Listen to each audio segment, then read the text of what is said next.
ఎన్టీఆర్ హీరోగా కొరటాల శివ దర్శకత్వంలో తెరకెక్కిన చిత్రం దేవర భారీ అంచనాల మధ్య సెప్టెంబర్ 27న పార్ట్ 1 ప్రపంచవ్యాప్తంగా రిలీజ్ కానుంది. ఈ సినిమా రిలీజ్ టైం దగ్గర పడటంతో చిత్ర యూనిట్ ప్రమోషన్స్ లో బిజీగా ఉంది. ముంబైలో ట్రైలర్ లాంచ్ చేసి అక్కడ గట్టిగా ప్రమోట్ చేస్తున్నారు. అయితే తాజాగా ఈ సినిమాకు సంబంధించిన ఓ వార్త అభిమానుల్లో జోష్ నింపుతోంది. దేవర ఒక అరుదైన ఫీట్ సాధించింది. హాలీవుడ్ లో జరగనున్న అతిపెద్ద ఫిలిం ఫెస్టివల్లో దేవరను ప్రదర్శించనున్నారు. కాలిఫోర్నియాలోని లాస్ ఏంజల్స్ లో సెప్టెంబర్ 26 నుంచి అక్టోబర్ 9 వరకు బియాండ్ ఫెస్ట్ గ్రాండ్ గా జరగనుంది. ఈ ఫెస్ట్ లో ఇండియా నుంచి ఎంపికైన ఒకే ఒక చిత్రంగా దేవర నిలిచింది. సెప్టెంబర్ 26 సాయంత్రం ఈజిప్టియన్ థియేటర్లో దేవర సినిమాను ప్రదర్శించనున్నారు. హాలీవుడ్ ప్రముఖులతో పాటు ప్రేక్షకులు కూడా దేవరను వీక్షించనున్నారు. ఈ ఫెస్ట్ కు దేవర యూనిట్ హాజరు కానున్నట్టు సమాచారం. జూనియర్ ఎన్టీఆర్ సెప్టెంబర్ 25న అమెరికా వెళ్లనున్నారని తెలుస్తోంది.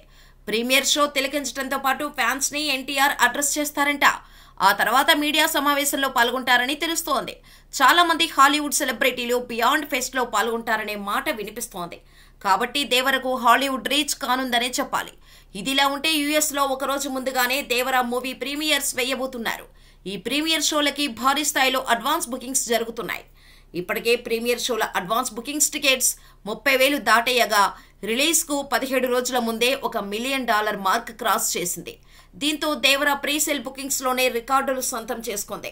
ట్రైలర్ కూడా రిలీజ్ కాకముందే ఈ ఘనత సాధించిన మొదటి భారతీయ సినిమాగా దేవర రికార్డు నెలకొల్పింది.